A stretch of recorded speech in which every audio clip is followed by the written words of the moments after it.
ఆంధ్రజ్యోతిని చూశాక నిజం రాయాలని ఈనాడుకు కూడా అనిపించినట్టుంది.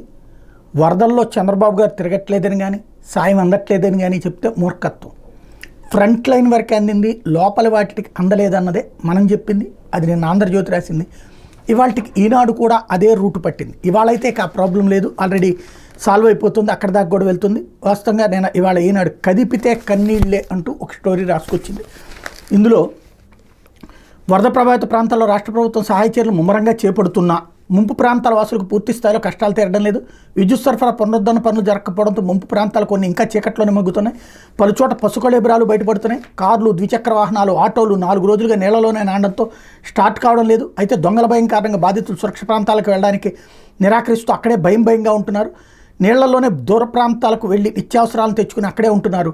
ఎన్డీఆర్ఎఫ్, ఎస్టీఆర్ఎఫ్, పోలీసు, రెవెన్యూ అధికార బలగాల సహాయ చర్యలు పూర్తిగా నిమగ్నమైన వరద ముప్పు ఇంకా తీవ్రంగా ఉన్న ప్రాంతాల్లో పూర్తి స్థాయిలో సాయం అందడం లేదు. వరద నీరు ఎక్కువగా ఉండడంతో సహాయ సిబ్బందికి ప్రతిబంధకంగా మారింది.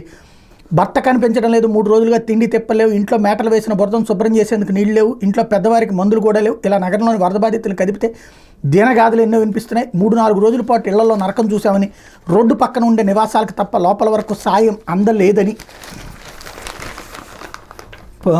ఇక్కడే డీటెయిల్డ్గా రాసుకొచ్చారు. ఇందులో కన్నీటి పర్యంతం అయ్యారు. బుడమేరు కన్నెర చేయడంతో సర్వస్వం కోల్పోయామని తలడిల్లుతున్నారు. 3 రోజుల పాటు ఇళ్లలో నుంచి వరదతో బురద మేటలు వేసింది. ఇళ్లు శుభ్రం చేసేందుకు ప్రభుత్వం వివిధ ప్రాంతాల నుంచి బుధవారం 50 అగ్నిమాపక దళ శకటాలు తెప్పించింది. గురువారం ఉదయానికి మరో 60 రానున్నాయి. ఈలోగాని చాలా ప్రాంతాల్లో ప్రజలు రోడ్డుపై నిలిచి నీటితోనే ఇళ్లు శుభ్రం చేసుకుంటున్నారు అన్నట్టు వార్తని ఎట్టకేలకు హైలైట్ చేసింది. మెయిన్ అయితే టచ్ చేసి వదిలిపెట్టింది కనీసం.